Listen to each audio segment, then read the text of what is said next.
Sebanyak 45 calon jemaah haji asal Seram bagian timur yang akan diberangkatkan pada tahun 2022 mengikuti bimbingan manasik haji oleh kantor Kementerian Agama setempat. Meski kuota menurun, para jemaah bersyukur dan bahagia bisa berangkat haji. Bimbingan manasik haji ini digelar di Masjid Raya Al-Ikhwan, Bula, Seram bagian timur.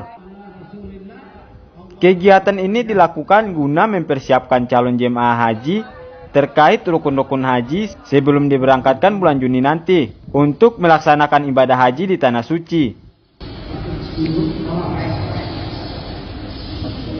Misalnya, calon jemaah haji akan dilatih tentang cara-cara melakukan tawaf, sa'i, wukuf, lempar jumrah, dan prosesi ibadah lainnya dengan kondisi yang dibuat mirip dengan keadaan di Tanah Suci. Untuk tahun-tahun ke depan kita sama-sama berdoa bahwa mudah-mudahan kuota yang ada sesuai dengan dan telah ditentukan oleh pemerintah. Kembali normal. Nah, kembali normal. Paling setidaknya ketong jamaah bisa terserap. Jangankan 100 sampai 110, 120 pun mudah-mudahan ada penambahan kuota. Karena ketong di Seram bagian timur daftar tunggu sudah 13 tahun. 13 tahun.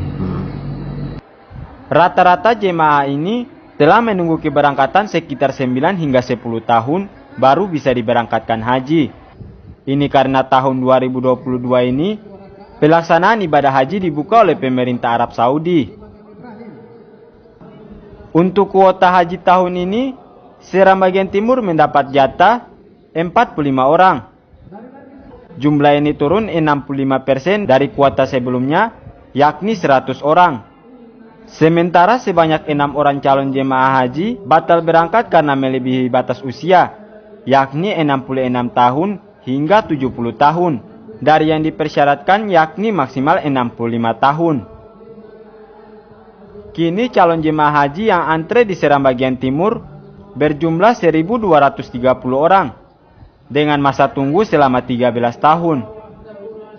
Babang Sohilau melaporkan dari Seram bagian timur.